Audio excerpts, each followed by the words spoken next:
Bismillahirrahmanirrahim. Şu kuyuda dağı da hadis 341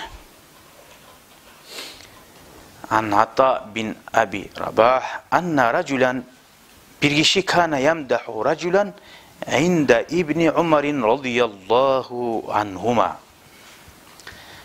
İbni Umar'ın yayınına bir kişi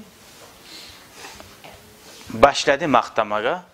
Halakar bir yerde ashabı var. Biz ağzını aldığına ekledik, bir başçı da ekledik. Tamam mı? Başçını maktı yedi.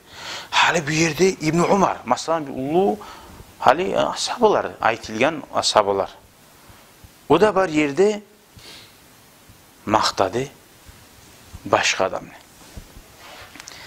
فَجَعَلَ İbni Umar يَحْسُ التُّرَابَ نَحْوَ ف۪يهِ. Ozu İbni Umar gara, ashabılar neçiye de aldın. İbni Umar ozu alıp toprağını şunun ağzına bakıp tokma başlaydı bayda. Görüyor musun? Ve kâle, o da etti. Kâle Resulullah, Allah'ın elçisi etti. Sallallahu aleyhi ve sellem. İzâ râeytumul meddâhîn fahthû fî vücûhihimut turab.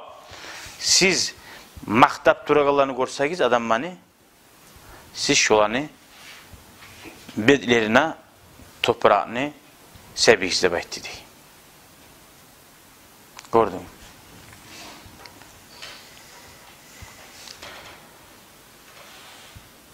Velhamdülillahi Rabbil alemin. Дорогие зрители, благодарим вас за просмотр. Не забудьте поставить лайк, подписаться на наш канал и нажать на колокольчик, чтобы не пропустить следующее видео.